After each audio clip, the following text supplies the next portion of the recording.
Bonjour et bienvenue dans ce nouvel épisode de C'est pas dans ta tête, le podcast qui t'aide à comprendre et à réguler ton système nerveux pour sortir durablement de l'anxiété et du trauma. Aujourd'hui, on ouvre une nouvelle série d'épisodes autour du lien entre différentes pratiques thérapeutiques, ce que j'ai envie d'appeler les ponts thérapeutiques, comment les différentes approches corporelles, psychocorporelles et relationnelles peuvent se compléter pour accompagner le trauma développemental. Parce que ce que je crois profondément, c'est qu'il n'y a pas une seule et unique et bonne manière d'accompagner le trauma développemental et que souvent, c'est une combinaison de choses qui vont permettre de sortir de l'ornière du trauma et de retrouver une vie de joie et de sécurité. Pour commencer, je te propose un voyage au cœur de ce que ton corps sait, même quand tu ne sais pas l'expliquer. On va explorer le lien entre deux approches puissantes et que j'adore, la somatic experiencing fondée par Peter Levine et le NARM que tu connais déjà si tu as déjà écouté les épisodes précédents qui a été développé par Larry Eller. Tu vas voir que le lien entre les deux est profond et surtout très utile en pratique. Alors, d'abord, la somatic experiencing. C'est une approche qui a commencé à être développée dans les années 70 par Peter Levine pour traiter le trauma à partir du corps. Le postulat est simple, ce n'est pas l'événement en soi qui est traumatisant, mais le gel de l'énergie de survie dans le système nerveux. Quand une menace survient et que je ne peux ni fuir ni me défendre, le corps entre en figement, il garde alors en mémoire cette activation incomplète. Résultat, des symptômes chroniques, anxiété, douleur, dissociation, hypervigilance, fatigue inexpliquée.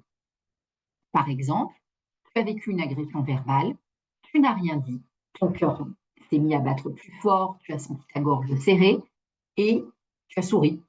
Ce jour-là, ton système nerveux a fait l'expérience qu'il ne pouvait pas se défendre. Et chaque situation semblable va réactiver cette sensation de figement, même si consciemment, tu te dis que tout va bien.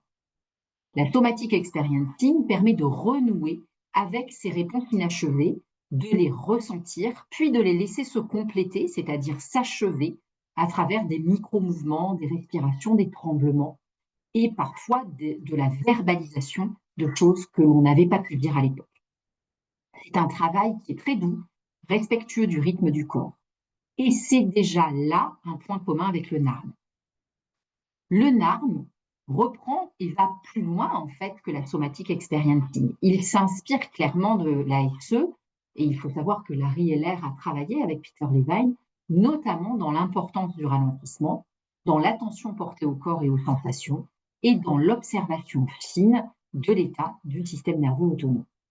Mais Eller va plus loin. Il ne s'intéresse pas seulement à l'énergie de survie figée, mais à l'identité que l'on a construite à partir de cette expérience. C'est en quelque sorte la surcouche relationnelle que l'on vient créer par-dessus le trauma. Là où la somatic experiencing libère le système nerveux, le NARM interroge. Et quelle image de toi as-tu construite dans ce figement? Quelle croyance t'empêche encore d'être en lien? Par exemple, quelqu'un qui va se mettre à trembler après une situation de figement en somatic experiencing, en arme, on va explorer ensuite qu'est-ce que ce tremblement dit de vous? Est-ce qu'il y a une part de vous qui a honte de ça? C'est ce double niveau qui est fondamental. Le système nerveux a besoin de se réguler, le soi profond qui a besoin de se sentir digne, aimable et libre. Alors allons explorer maintenant la notion de trauma de choc versus celle de trauma relationnel. La somatic experiencing est particulièrement puissante pour les traumas dits de choc, accidents, chutes, agressions, catastrophes, des événements ponctuels avec une rupture claire dans le sentiment de sécurité. Dans le trauma développemental, les choses sont plus diffuses. C'est un trauma relationnel, parfois sans souvenir précis, mais avec une atmosphère constante de danger ou d'insécurité, des réponses adaptatives figées, ce qu'on appelle les styles de survie dans le NARM, et surtout des ruptures dans le lien à soi et à l'autre. Par exemple, une femme qui s'évanouit dès qu'elle doit prendre la parole en public. En somatic experiencing, on pourrait explorer le figement et les sensations. En arme, on va s'intéresser aussi à la croyance inconsciente. Si je me montre, je suis en danger. L'un ne remplace pas l'autre, ils se complètent. Dans une séance, comment les deux approches s'articulent? Prenons un cas concret. Julie, 38 ans, qui vient parce qu'elle a une anxiété chronique. Elle a toujours l'impression d'être en apnée et elle ne comprend pas pourquoi, alors que sa vie est objectivement paisible selon ses dires. En séance, on va remarquer qu'elle s'excuse en permanence, même pour respirer un peu plus fort ou parce qu'elle a les larmes aux yeux. On voit son corps qui est en hypervigilance, sa voix qui est plutôt douce, fluette, parfois coupée. Avec les outils de la somatic experiencing, on va l'inviter à observer sa respiration, le contact de ses pieds au sol, ce qui se passe dans sa cage thoracique. Quand elle sent sa gorge qui est serrée, on va lui proposer de rester là avec ça et de laisser le système faire le travail. Avec les outils d'une arme, on va pouvoir lui poser cette question en plus. Est-ce qu'il y a une part de vous qui croit qu'elle ne devrait pas prendre de place? Et là, quelque chose se dénoue. Elle pleure. Ce n'est pas une crise, c'est un relâchement. Et là, elle pourrait dire quelque chose comme « j'ai toujours eu l'impression que si j'étais trop visible, on allait m'en vouloir ». Tu vois, la SE, ça permet d'accéder au corps et les outils d'une arme, ça permet d'accéder au self.